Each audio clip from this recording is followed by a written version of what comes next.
Denis Jacob, bonjour. Vous Bonjour. êtes secrétaire général d'Alternative Police CFDT et merci beaucoup d'être avec nous. On va évoquer évidemment toute l'actualité, parfois tragique, parfois violente, autour du rôle des policiers en France, de leur encadrement, des choix politiques qui les concernent.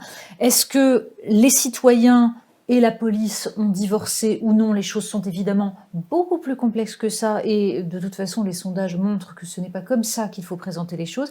On va essayer d'aller au fond du sujet pour comprendre comment on en arrive à ces tensions et à cette situation où des policiers sont mis en cause, où des policiers sont aussi l'objet de violences et de haine. Est-ce qu'on peut essayer de pointer ensemble tous ces problèmes, d'essayer de comprendre comment on en arrive à ces images totalement inacceptables?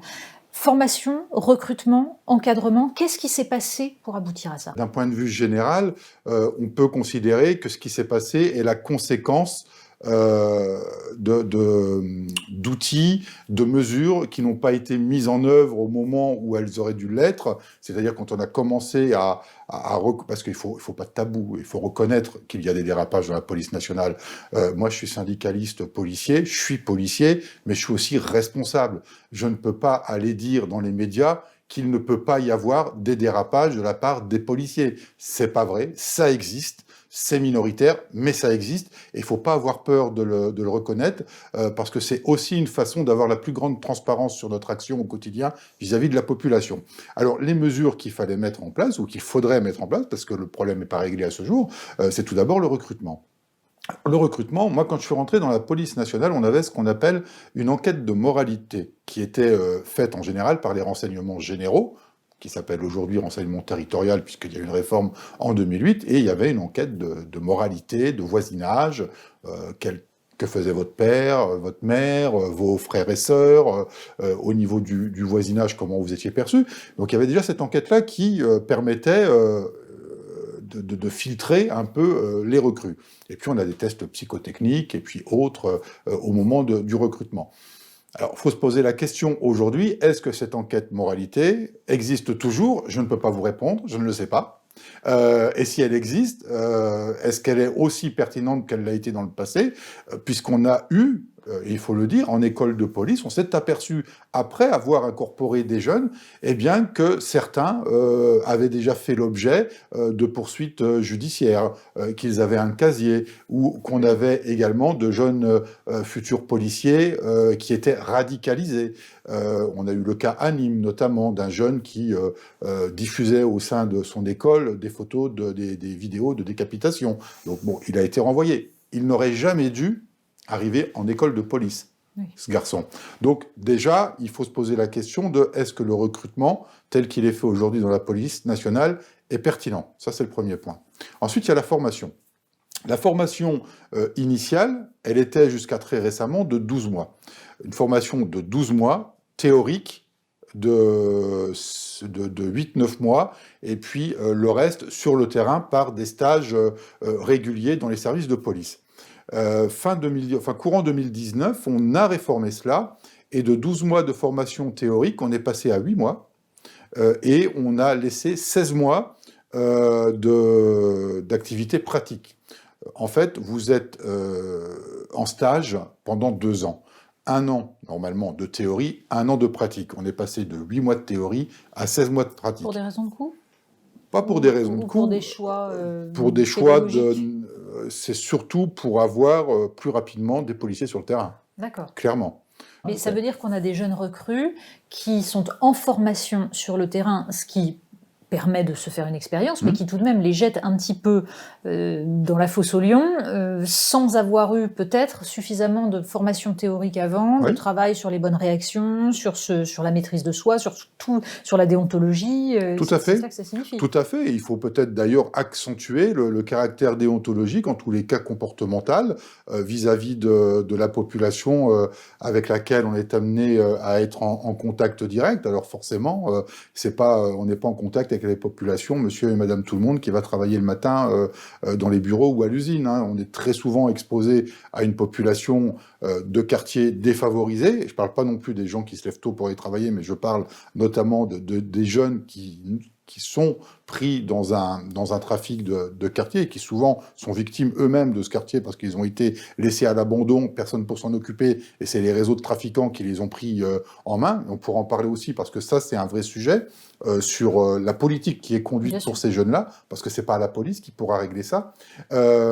Et donc, il faut renforcer, je pense, effectivement, la formation sur tout ce qui est discrimination, et le racisme notamment, et l'attitude qu'on doit avoir vis-à-vis de nos concitoyens. Alors, il y a des choses qui existent déjà. Par exemple, vous avez, au sein de la police nationale, l'association FLAG, qui est une association de gays et lesbiens dans la police nationale, et qui va régulièrement, en école de police, faire de la pédagogie sur la lutte contre les discriminations. Est-ce que c'est suffisant? Peut-être pas. Mais ça, c'est au ministère de voir ça. On a eu ce scandale il y a quelque temps de ce groupe Facebook de policiers avec des propos racistes qui étaient totalement inacceptables. Tout à fait. Alors, certains disent que certains parlent de racisme, le mot est à la mode, systémique, c'est-à-dire qu'ils laisseraient entendre que l'institution dans son ensemble engendrerait ce racisme et le favoriserait. D'autres expliquent que non, que ce sont des phénomènes ponctuels, même peut-être nombreux, mais ponctuels. C'est une différence majeure. Ah, c'est une différence majeure. Moi, je réfute catégoriquement qu'il y ait un racisme systémique ou même des violences systémiques dans la police nationale. Qu'il y ait du racisme, qu'il y ait des violences, oui. Je ne veux pas dire que c'est pas vrai. Oui, il y en a. On a eu des affaires récentes, donc on va pas. Enfin, je veux dire, ce serait pas honnête de notre part que de le nier. Voilà, ça existe. Fort heureusement, c'est pas la grande majorité, mais c'est toujours de trop. Donc, du racisme ou des violences systémiques, non. Du racisme et des violences, oui. Et on a des affaires qui le démontrent. Donc voilà. Et c'est contre ça qu'il faut lutter. Alors, moi, j'ai pas la science infuse en la matière. C'est au ministère de l'Intérieur de travailler là-dessus et de savoir ce qui est le plus opportun à mettre en œuvre pour éviter que ça ne se produise plus. Après, on n'est jamais à l'abri d'avoir quelqu'un qui passe à travers les mailles du filet et qui se comporte comme quelqu'un qui ne devrait pas se comporter quand il est policier. Vous parliez tout à l'heure du fait que ces policiers sont face à des populations qui sont parfois celles de jeunes gens pris dans des trafics, etc. Est-ce qu'il n'y a pas justement, dans le fait que ce soit toujours les plus jeunes fonctionnaires, c'est vrai d'ailleurs dans toutes les institutions, c'est vrai dans l'éducation nationale aussi, les plus jeunes fonctionnaires sont dans les endroits les plus difficiles et se retrouvent confrontés à des populations souvent issues de l'immigration qui sont prises dans ces réseaux. Est-ce que cela peut aussi engendrer chez certains un réflexe et parfois une agressivité ou parfois une forme de racisme qui naîtrait de cette confrontation, C'est fort possible, c'est même très probable. Pourquoi? Parce que quand vous rentrez dans la police nationale, on rentre un peu dans la police nationale avec le rêve du policier qui va interpeller les méchants, porter aide, assistance à la veuve et à l'orpheline, ou à l'orphelin, vous voyez. Donc ça, enfin moi je l'ai vécu comme ça. Alors je vais pas prendre mon cas systématiquement parce que tout le monde le vit à sa façon, mais on arrive avec une image idéale de la police nationale, et puis du jour au lendemain, on se trouve confronté à la réalité dure du terrain avec toute la misère sociale que l'on doit gérer, parce qu'on gère toute la misère sociale, très souvent des situations que l'on vit nous-mêmes, problèmes de couple, problèmes avec les enfants, problèmes d'argent, donc vous avez vos propres problèmes, vous devez gérer ceux des autres, et on n'est pas à l'abri de collègues effectivement qui pètent un câble, et puis on a aussi ces jeunes qui arrivent dans des départements où personne ne veut aller. Clairement, le 93, pour ne le citer que ce département qui est le plus pauvre de France, mais aussi le plus dur et difficile en matière de délinquance, la moyenne d'âge, c'est 25-30 ans. Mais comment on fait pour empêcher ça? C'est pareil pour l'éducation nationale. Ça fait 20 ans qu'on entend qu'il faut arrêter de mettre les plus jeunes fonctionnaires dans ces endroits-là. Ça ne change pas. Parce qu'on n'a pas une véritable politique de fidélisation des agents, c'est-à-dire arriver à maintenir des agents sur place. Alors ça peut être en termes de rémunération, mais ça peut être aussi en termes de dispositifs sociaux, logement, crèche, etc., qu'on n'a pas aujourd'hui, qu'on n'a pas à notre disposition. Et donc, quand on travaille dans un endroit particulièrement difficile et qu'il n'y a aucune autre attirance que le travail pour y rester, la première chose que l'on veut faire, c'est partir dans un endroit beaucoup plus calme pour faire notre travail. Donc, il y a un véritable problème de politique de fidélisation. Et on en est là aujourd'hui parce que cette politique de fidélisation elle aurait dû être mise en place il y a au moins 20 ans, c'est-à-dire quand on avait encore des anciens qui étaient présents sur le terrain, très souvent d'ailleurs originaires de la région, ce qui pose aussi la question de la mutation des fonctionnaires en sortie d'école, c'est-à-dire qu'il faut savoir que 90% des jeunes, quand ils sortent d'école, ils iront forcément en Île-de-France.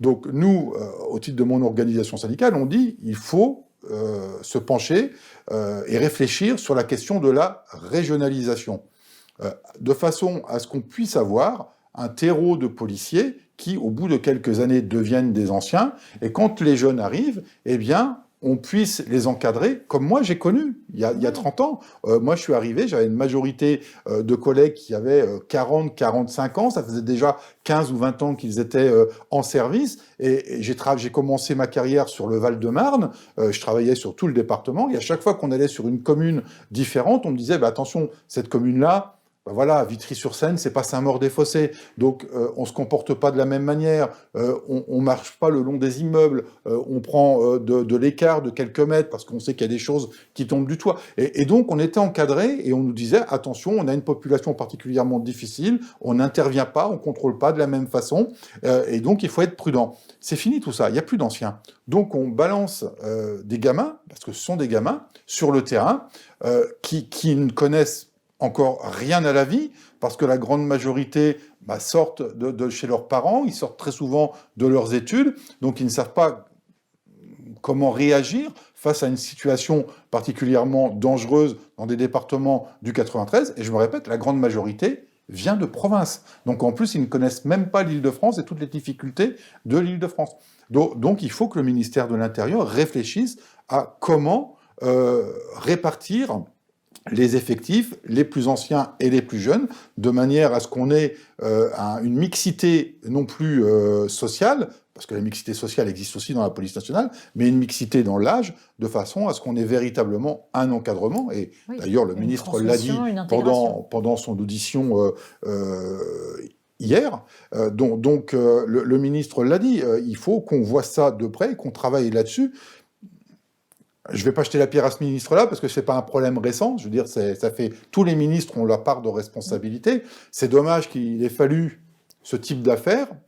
Cette affaire-là, on pourrait parler également de l'évacuation de la place de la République, avec les migrants. Parlons-en. Il n'y a aucun souci. Quelle est votre vision là-dessus ? Écoutez, la vision, elle est très claire. Il y a des consignes des autorités qui ont été données pour évacuer très rapidement. Ces consignes-là, elles n'ont pas été prises d'initiative, déjà, il faut le dire. On est dans le 3e arrondissement. Donc, excusez-moi de l'expression, ça fait un peu tâche de voir des migrants comme ça, 500 envahir une place. Donc, il faut dégager tout le monde tout de suite. Donc, on n'a pas pris le temps d'organiser l'évacuation avec des personnels qui ont l'habitude de gérer ce type de rassemblement, parce que c'est considéré comme un rassemblement, comme une manifestation. Donc on emploie dans ce cadre-là des effectifs qui sont formés pour ça, en l'occurrence les effectifs de la direction de l'ordre public et de la circulation de Paris, la DOPC, et donc on n'a pas cru bon de les maintenir présents en fin de journée, puisqu'ils terminent aux alentours autour de 20h, alors qu'on savait déjà qu'il allait y avoir un rassemblement, et on a fait appel aux effectifs de la DESPAP. Alors la DESPAP, ça concerne notamment les BAC et les compagnies d'intervention, les compagnies de sécurisation et d'intervention. Donc des effectifs qui sont plutôt habituellement employés sur de l'anticriminalité. Le contexte n'est pas le même, donc on ne peut pas. Moi, j'ai été choqué par cette rapidité d'évacuation parce qu'on était dans le 3e arrondissement, alors que pendant plusieurs mois, ils étaient le long du périphérique, porte de la Chapelle, tout le monde s'en foutait. Alors, je dis clairement.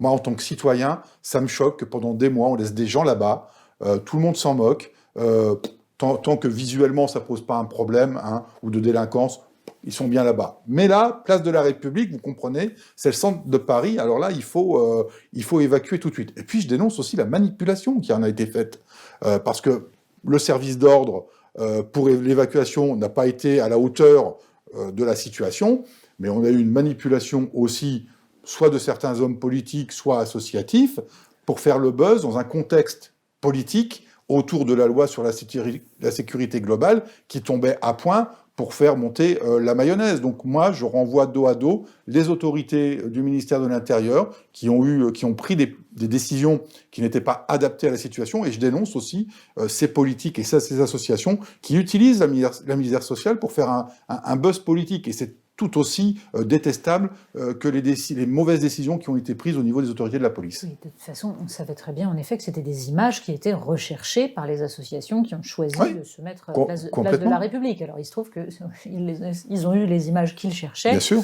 et que c'est peut-être en effet pas très malin politiquement. Finalement, vous me citez des exemples où on a l'impression que les policiers sont, j'allais presque dire, victimes des erreurs, des choix ou des lâchetés du politique. C'est-à-dire que ce soit face à des trafics récurrents où finalement ce sont les policiers qui sont en première ligne avec une forme d'impuissance qui ne dépend pas d'eux mais des choix beaucoup plus globaux, que ce soit dans ce genre de cas comme Place de la République où en fait la question est celle beaucoup plus large du traitement des migrations et de la façon ensuite dont on redirige ces migrants. Or là, rien n'avait été fait pour décider où on les emmenait. Donc à chaque fois, vous êtes mis en première ligne, vous êtes les remparts, et le politique se cache derrière vous. Oui, clairement, oui, et c'est pas nouveau, malheureusement. Vous savez, ce qu'on a vécu sur les manifestations de samedi dernier, on l'a vécu de la même manière sur les manifestations contre la loi travail en 2016, avec les mêmes violences, et on l'a vécu encore antérieurement sous le gouvernement de Nicolas Sarkozy. Donc, ça fait 20 ans qu'on voit ça. Ça fait 20 ans et ça monte crescendo. Et le problème, c'est qu'on nous demande de faire, mais on nous donne pas les outils pour le faire. Et là aussi, Gérald Darmanin fait le constat à l'audition, à l'Assemblée nationale lors de son audition. Très bien, mais maintenant, il faut qu'on agisse. Il faut qu'on nous en donne les moyens, parce que on va dire, on va faire, puis 6 mois vont passer, puis dans 6 mois, on va recommencer, on va avoir à nouveau les problèmes. Non, là, il faut, mais c'est pas uniquement le gouvernement, je dis c'est les parlementaires, puisque ce sont eux qui votent les budgets. Donc il faut que les parlementaires prennent aussi conscience que s'ils veulent qu'on règle les problèmes, il faut nous donner les outils pour qu'on puisse le faire dans de bonnes conditions, et deux, il faut arrêter de croire que ce sont les policiers qui vont régler tous les problèmes. On parle des migrants, mais on peut revenir sur les quartiers difficiles. Tant qu'on ne mettra pas une véritable politique de la ville, une véritable politique sociale et une véritable politique économique dans les quartiers difficiles, on ne réglera pas le problème de la délinquance. Parce que c'est pas, je dirais, la police, ça doit être l'ultime intervenant de l'État dans des quartiers défavorisés. On ne doit voir la police que quand on a tout essayé, que ça n'a pas fonctionné, et on intervient pour faire notre travail de rétablissement de l'ordre. Mais il y a 15 ans ou 20 ans, on avait des animateurs sociaux, on avait des éducateurs sociaux dans ces quartiers-là. Ils sont passés où? Il n'y en a plus. En fait, tolérance zéro, c'est un slogan, ça fera jamais une politique. Ça oui, ne suffit pas. C'est pas possible. On nous demande de régler tous les maux de la société, mais nous, on est l'ultime recours aux mots. C'est vraiment quand on a tout essayé, que rien n'a fonctionné, qu'on dit, bon ben voilà, on va faire appel à la police, parce que ça... Mais encore faudrait-il qu'on essaye de commencer d'apporter des solutions autres que sécuritaires. Et on ne le fait pas. Un autre exemple, moi j'ai connu les îlotiers. J'ai moi-même été îlotier. Alors pour certains, on ne sait pas ce que c'est. Hein. Ça fait plus de 25 ans que ça a été supprimé. L'îlotier, c'était le policier qui était tout le temps à pied, au cœur de la cité, qui prenait contact avec les commerçants, qui prenait contact avec la population, et très souvent la source d'information de la délinquance venait de la population et des commerçants eux-mêmes. On les a supprimés du jour au lendemain. On a tout retiré. Il y avait des commissariats de quartier dans les cités. On les a fermés. Donc il y a eu un désengagement policier de la part de l'État. Et on a eu de la même manière un désengagement de l'ensemble des services publics. Il n'y a plus de trésorerie, il n'y a plus de poste, enfin tous les services publics. Donc les citoyens, se considèrent comme des citoyens de seconde zone. Les jeunes n'ont plus d'encadrement, n'ont plus de personnes de l'État, éducateurs sociaux notamment, pour les prendre en charge. Donc ils sont laissés en déshérence. On a aussi un abandon de l'autorité parentale également, il faut clairement le dire. Et donc on a des jeunes qui se retrouvent abandonnés comme ça et qui à longueur de journée vont errer dans le quartier. Et qui va les prendre en charge? Ceux qui ont besoin de mettre en place un réseau, notamment un réseau de trafic de stupéfiants, pour employer des gamins de 10 ans, de 12 ans, pour faire le guetteur au coin de la rue. Le gamin, il va rentrer le soir chez lui, il va avoir 50 ou 100 euros. Mais qu'est-ce qui va encourager le gamin à aller travailler à l'école, à faire des études pour avoir un salaire et avoir une bonne situation. Rien. Ils gagnent 50, 100 euros par jour, juste en se mettant au coin de la rue pour siffler quand la police arrive, quand vous avez les dealers qui trafiquent. Donc l'État doit très sérieusement prendre en considération que la politique qui a été conduite depuis des années n'a pas fonctionné pour ces quartiers défavorisés notamment, et qu'il convient de se mettre autour d'une table avec tous les acteurs concernés, et pas que la police. Donc il y a la police, il y a la justice, il y a l'éducation nationale, etc., les éducateurs sociaux, tout le monde social, et puis essayer de trouver des solutions en commun. Mais le problème dans notre pays, c'est que les politiques ont la prétention de penser qu'ils savent mieux que les acteurs de terrain. À chaque fois qu'il y a une décision qui est prise, on ne nous associe pas. On nous met devant le fait accompli. Le nouveau schéma du maintien de l'ordre, il n'a pas été concerté avec les syndicats de police. Est-ce que la rédaction de l'article 24 de la loi sur la sécurité globale, qu'en plus, nous, on est plutôt favorable, voilà, vous le soutenez, vous. Mais on n'a pas été associé à la rédaction. Les journalistes non plus. Donc forcément, ça ne peut pas être en adéquation avec la réalité de ce que et les journalistes et les policiers vivent. Pourquoi vous le soutenez, cet article? Parce qu'il y a évidemment des violences contre les policiers. Oui. Vous citiez d'ailleurs les menaces de mort contre vous après une prise de position. Je veux dire, ça, personne ne le niera, c'est une évidence. Et il y a une mise en danger, parfois jusque dans le domicile privé des policiers. Mais ça, c'est un problème de réseaux sociaux.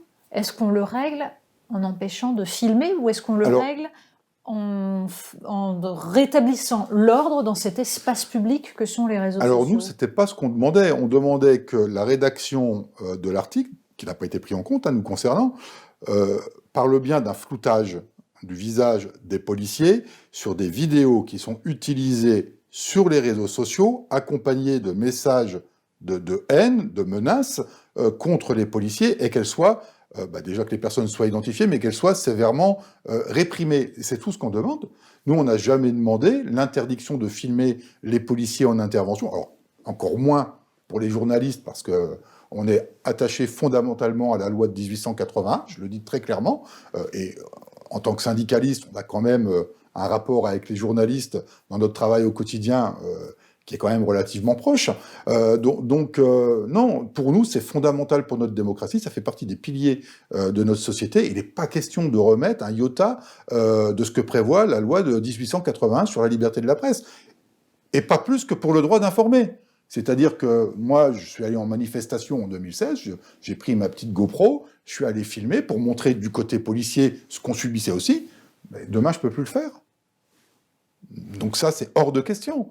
Par contre, les gens qui filment dans le seul but d'identifier clairement les policiers, d'essayer de trouver leur lieu de résidence, de diffuser tout ça avec la vidéo sur les réseaux sociaux pour dire voilà, celui-là, il s'appelle un tel, il était violent, il habite à tel endroit, on va lui faire sa fête.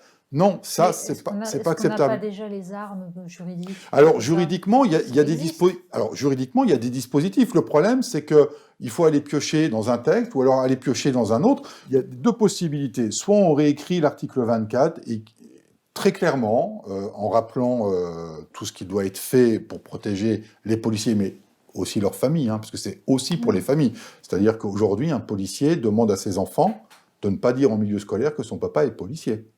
C'est du vécu, on a déjà eu plusieurs cas comme ça. Donc soit on le rédige très clairement à la fois pour la protection des policiers et à la fois pour les journalistes sur la loi de 1881 et sur le droit d'informer de la part de nos concitoyens, soit on le retire et on crée véritablement un nouveau texte qui rassemble tout ce qui existe ici ou là dans le droit pour avoir un texte unique qui catégorise tout ce qu'il faut en infraction pour la protection des policiers. Et comme ça, je dirais, l'affaire sera entendue. Bon, mais une fois de plus, qu'est-ce qui s'est passé? On a eu une rédaction, sans aucune concertation, qui d'ailleurs est un peu alambiquée, parce que On retrouve à peu près la même chose dans le projet de loi sur le séparatisme. Oui.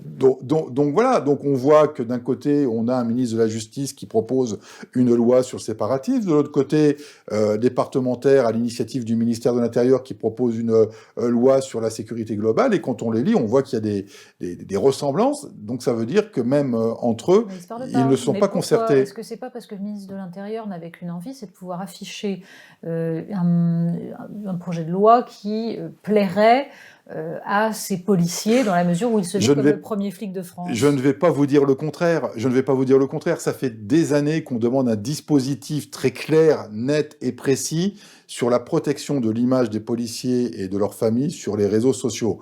Donc, effectivement, je ne vais pas vous dire qu'on n'avait pas monté au créneau, tous syndicats confondus d'ailleurs, auprès du ministre de l'Intérieur, pour profiter de la loi sur la sécurité globale, pour qu'il y ait un dispositif qui nous concerne. Mais ça partait du principe d'un floutage. Le floutage n'est même pas prévu dedans. Et puis on a un article 24, voilà, qui tombe un peu comme, je dirais, comme un cheveu sur la soupe, qui se retrouve mélangé avec la police municipale, les sociétés privées de sécurité, alors que cet article-là ne devrait pas être à ce niveau-là, quoi. Et dont le risque principal est que, du coup, certains policiers s'autorisent en manifestation à confisquer des caméras, à empêcher de filmer, à faire en sorte justement qu'il n'y ait pas d'image, alors qu'on sait à quel point c'est nécessaire, et ce serait peut-être d'ailleurs nécessaire aussi pour les policiers eux-mêmes. Alors, qu'il y ait des très honnêtement, ce genre de choses qui se produisent, alors moi je n'ai pas connaissance, mais je vous crois bien évidemment sur parole, vous savez, les collègues sur le terrain, les grands débats nationaux politiques, des projets de loi, ils sont à mille lieues de ça. Leur préoccupation, c'est leur quotidien sur le terrain, savoir s'ils vont pas avoir de problème dans la journée, s'ils vont bien rentrer entiers le soir à la maison, et surtout qu'on leur donne bien les moyens de faire leur boulot. C'est tout ce que voient mes collègues. Ils sont à mille lieues des considérations politiques sur les lois. Mais sur les caméras, et vous avez raison, nous, on reste persuadés, au titre d'Alternative Police CFDT, que la meilleure protection juridique pour nos collègues, c'est qu'eux-mêmes soient en capacité de filmer. Oui, voilà. Donc on a une version qui serait nécessaire quand il y a véritablement un doute sur, tout à fait. Sur les événements. Mais c'est pour ça qu'on ne peut pas être d'un côté dire on est contre la loi d'informer, la liberté d'expression et la liberté de la presse, et puis d'un autre côté dire les policiers doivent filmer. C'est un peu contradictoire. Donc nous, on porte naturellement cela depuis des années. Il faut savoir que la question de la caméra piéton dans la police nationale, ça existe quand même depuis 2010, hein, ça fait 10 ans. Alors, il y a eu les débats, il y a eu les discussions, après il faut lancer les appels d'offres de marché public, parce que c'est très cadré juridiquement, et on a réussi à avoir une première vague de livraison en 2012, je crois, ou 2013, de caméras. On a entre 10 et 15 000 dans la police nationale, qui malheureusement ne sont pas efficientes dans le fonctionnement. Elles ont une très faible capacité de mémoire, les batteries tiennent qu'une heure. Donc là, l'appel d'offres un nouvel appel d'offres vient d'être lancé, et donc on a 30 000 caméras qui doivent arriver pour juillet 2021. Nous, on considère que c'est fondamental de les avoir, et de les avoir en nombre. Chaque équipage de police, en général on est à 2 ou à 3, doit à minima, et je dis bien à minima, avoir une caméra piéton avec eux. Parce que, c'est pour eux un outil de protection juridique, parce que quand on va mettre en cause leur bonne foi sur une intervention, ils auront de leur côté les images qui pourront soit contredire la version, soit abonder la version, et là, après, c'est l'appareil administratif et judiciaire qui se mettra en route sur l'enquête pour éventuellement prendre les sanctions qui doivent être prises. Et puis, c'est aussi, la caméra piéton pour les policiers, un renforcement de la transparence que l'on doit à la population. Je vous le disais tout à l'heure, pour être respecté, il faut être respectable. Donc on n'a rien à cacher. Et plus on sera transparent vis-à-vis de la population, et moins on aura de défiance ou un sentiment qu'on fait un peu ce qu'on veut, parce qu'on est la loi, on est au-dessus de la loi. Non, on est la loi, mais on ne fait pas la loi. On n'est pas au-dessus. Donc on doit montrer de manière très transparente à la population que notre boulot, il est toujours, ou en tous les cas dans la grande majorité, très bien fait. Alors on a malheureusement des actes à la marge, et pour mettre un peu en opposition, vous avez ces tristes affaires, mais vous avez aussi en France une intervention toutes les 10 secondes, et vous avez 4 à 5 millions d'interventions de police par an. Donc, la proportion, il faut aussi la remettre à son niveau, ça restera pas toujours de trop. Moi, je ne défendrai jamais ce qui ne l'est pas, et encore moins sur des propos racistes ou autres dont j'ai moi-même pu faire l'objet dans ma vie. Donc ça, c'est intolérable, on ne peut pas l'accepter, et on peut d'autant moins l'accepter dans la police nationale. C'est quelque chose que j'exècre. Je ne peux pas voir un seul instant une violence gratuite ou un racisme de l'un d'entre nous, parce qu'on représente l'État, on représente la France, la République et ses valeurs, et qu'un policier ne peut pas se comporter comme ça. Est-ce qu'il n'y a pas un problème de fond qui est que le principe, vous venez de le dire, c'est que la police représente l'État et que l'État, normalement, c'est l'émanation de la volonté des citoyens. Et c'est pour ça qu'il y a une acceptation de la violence légitime et du monopole de cette violence légitime de la part des citoyens. C'est parce que, en fait, leurs policiers, c'est eux. Et on a l'impression que c'est ça qui est en train de se briser. C'est-à-dire que la crise démocratique qu'on vit, l'impression qu'ont certains citoyens que ce pouvoir ne représenterait pas les intérêts des citoyens, c'est ce qu'on a vu notamment pendant la crise des Gilets jaunes, leur donne l'impression d'un camp contre un autre. Et donc vous vous retrouvez en fait comme protégeant un camp qui est jugé illégitime par le camp d'en face. Est-ce qu'on n'est pas là dans une spirale qui risque d'être extrêmement dangereuse? Cette spirale-là est extrêmement dangereuse, et on doit en sortir, et en sortir très rapidement.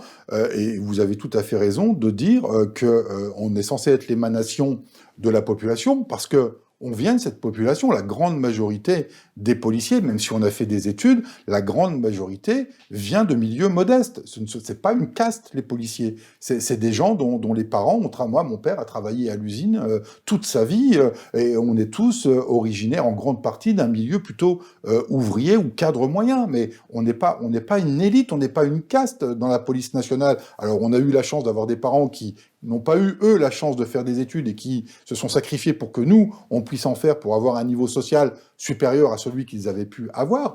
Mais cette fracture, il faut qu'on l'évite. Alors, là aussi, je ne veux pas relativiser la gravité de la situation, mais bon, c'est pas la majorité de la population qui a une défiance vis-à-vis de la police. C'est une partie de la population qui a affaire à la police nationale, quel que soit le motif légitime, manifestation pour revendiquer un droit à ceci ou à cela, et donc elle se trouve confrontée à un problème de relations particulièrement violentes avec les policiers, et donc c'est cette population-là qu'on doit reconquérir.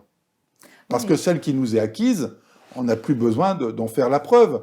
Donc comment vous faites pour reconquérir avec bien toutes les violences qu'on a vues, avec les gens blessés par LBD, avec tout ce qui a pu petit à petit travailler l'opinion et donner l'impression que cette fracture-là était en train de se creuser? Eh bien, déjà revoir notre façon de travailler. Donc ça, on parle plus de la formation initiale, mais de la formation continue. Et le ministre de l'Intérieur a rappelé les chiffres désastreux quand vous savez qu'à peine 20% des policiers bénéficient de leur formation continue.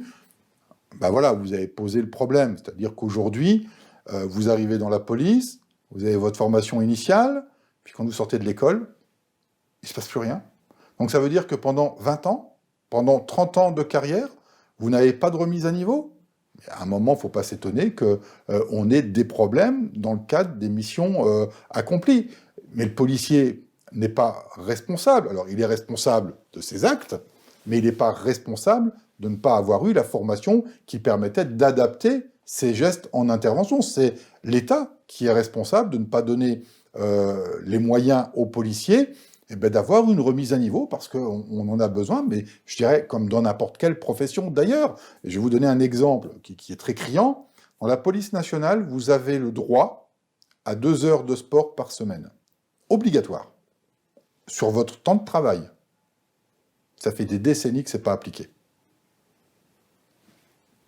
Donc, on nous demande d'avoir une condition physique, parce que quand on va courir après un délinquant, il faut quand même qu'on ait une certaine forme. Mais l'État ne nous donne pas la capacité de faire le minimum de ce que prévoient les textes, à savoir les 2 heures de sport. Et pourquoi ? Parce qu'on a des missions à faire, et qu'on n'arrive pas à dégager suffisamment de temps pour pouvoir donner ces 2 heures de sport. Alors, il y a un problème structurel, ça c'est clair.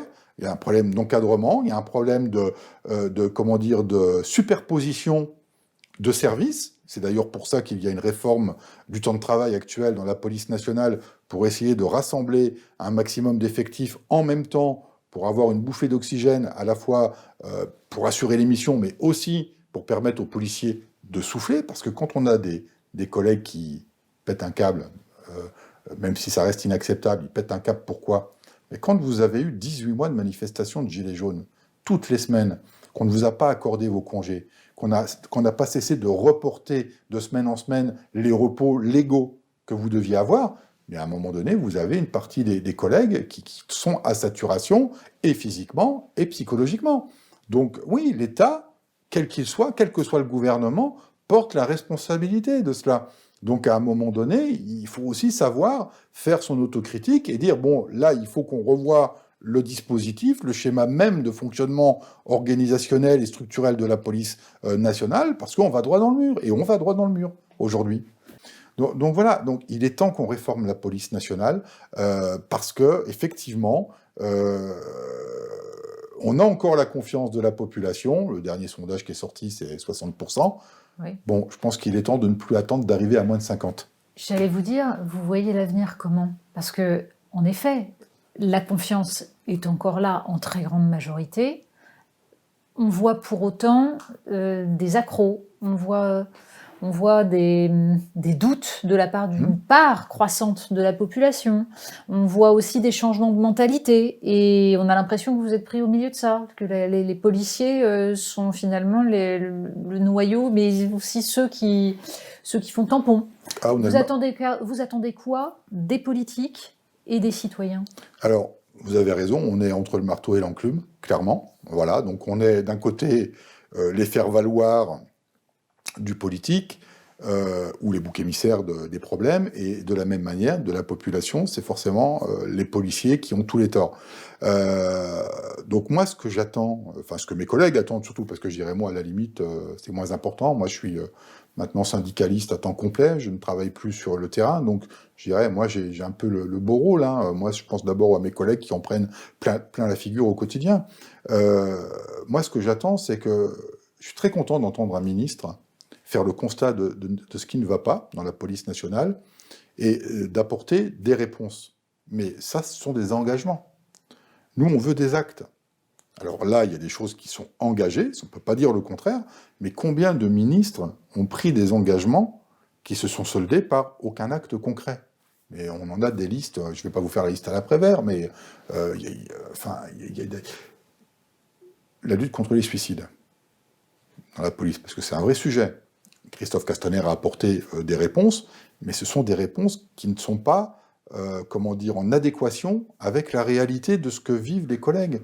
Est-ce qu'il est normal dans la police nationale, par exemple, c'est une proposition qu'on a faite, qui n'a pas été retenue, que quand des collègues sont confrontés à des situations particulièrement graves, de mission du quotidien, le décès d'une personne, un accident grave où vous avez 2 morts dans une voiture, des policiers blessés sur du maintien de l'ordre. Il n'y a jamais de briefing et de débriefing dans la police nationale. Ça n'existe pas. Pourquoi? Ça coûte quoi de le mettre en place? Ça coûte rien. Ça coûte juste de prendre une demi-heure et de faire le point. Alors, il y en a qui le font d'initiative. Je ne dis pas qu'on n'a pas des chefs de service qui ne le font pas. Mais ce n'est pas institué. Donc il faut le mettre officiellement, ce principe de briefing sur certaines missions, mais surtout de débriefing quand on a eu des drames, ou dans nos rangs, ou dans notre vécu de mission. Moi, j'en ai vécu quand vous êtes allé, je vais être un peu cru, mais quand vous allez ramasser un vieux monsieur qui est décédé tout seul dans sa maison, et que ça fait 15 jours, 3 semaines qu'il est là, mort, psychologiquement, vous n'êtes pas formé pour ça. On n'a pas été formé à la vision de la mort. En école, on ne vous apprend pas ça. Ça, je veux dire, c'est la vie. Et quand vous êtes confronté à ça, bon, déjà, vous prenez un coup. Quand en plus, vous devez... Alors à l'époque, parce que maintenant, fort heureusement, ça a changé, mais moi, à l'époque, quand il fallait aller au funérarium pour accompagner le corps, et que vous venez d'être papa, et que vous voyez un bébé qui est en train d'être embaumé au funérarium, vous savez, vous en rêvez quelques nuits. Enfin, vous en cauchemardez quelques nuits. Donc, et tout ça, vous l'entassez, parce que vous n'avez pas la possibilité d'en parler. Quand vous rentrez chez vous, Vous n'allez pas en parler à votre femme, les enfants, enfin, je veux dire, on m'a dit aussi, quand on arrive au commissariat, quand on ouvre le vestiaire pour mettre la tenue, dans le vestiaire, on y met aussi nos problèmes. Oui. Voilà. Sauf qu'ils sont toujours là. Sauf qu'ils sont toujours Donc, là eh et c'est à bien, l'institution de vous faire en sorte emmagasinez ça, vous emmagasinez ça, et puis vous avez différents types de réactions. Soit malheureusement, vous avez des collègues qui se suicident. Moi, j'en ai eu 2 dans mon service, dans ma brigade, que je connaissais très bien, qui sont suicidés. Soit vous pétez un câble sur le terrain, parce que c'est déjà arrivé aussi. Qu'est-ce qu'on fait pour ça? Ben, aujourd'hui, on vous dit, la lutte contre les suicides, moi je ne critique pas ce qui a été mis en place par tel ou tel ministre. Tout ce qui est mis en place, c'est toujours mieux que ce qu'il y avait avant. Mais quand on vous dit que pour régler le problème du suicide, on va vous mettre un numéro vert, mais vous croyez un seul instant que le collègue, il va faire la démarche, le collègue qui est en souffrance, il va faire la démarche d'appeler ce numéro? Mais jamais de la vie. Est-il normal aujourd'hui qu'on a à peine 70 psychologues dans la police nationale pour 146 000 agents? Enfin, je veux dire, mais pourquoi on n'a que 70 psychologues dans la police? Parce qu'ils ne sont pas payés à la hauteur de leur travail. Ils sont payés à la hauteur d'un fonctionnaire. Donc, c'est-à-dire pas grand-chose. Donc, il y a une reconsidération à avoir de l'organisation même de l'institution. Et je veux dire, là, je ne dévoile rien. Ça fait des décennies qu'on le dit, qu'on doit se moderniser, qu'on doit revoir le principe archaïque du fonctionnement de la police qui est très vertical. C'est très vertical. Vous avez ceux qui décident, puis vous avez ceux qui exécutent. Mais ceux qui exécutent, ce sont ceux qui sont les mieux placés pour dire ce que vous nous demandez de faire. C'est pas possible de le faire comme vous le demandez. Il vaudrait mieux l'adapter comme cela, parce que nous, on sait comment c'est sur le terrain. Non, on ne nous associe pas. On ne demande pas à prendre les décisions. On ne demande pas à faire partie des décideurs. Mais on demande, ne serait-ce que de nous dire, ben voilà, vous nous avez demandé de faire ça. Ben nous, on vous dit, ben non, on ne peut pas le faire. En tous les cas, pas comme ça, parce qu'on a telle difficulté, tel problème, et que nous, ben on pense qu'il faudrait peut-être mieux faire différemment et de faire des propositions. Ça rentre dans le cadre du débriefing ou du briefing d'une mission qu'on nous confie. Mais ça n'existe pas chez nous. Donc en gros, vous avez là, il y a un programme énorme pour 2022, pour ceux qui voudraient se saisir de tous ces problèmes-là, des politiques qui voudraient jouer leur rôle. Clairement, oui, et on peut pas, et franchement, moi, je n'ai pas de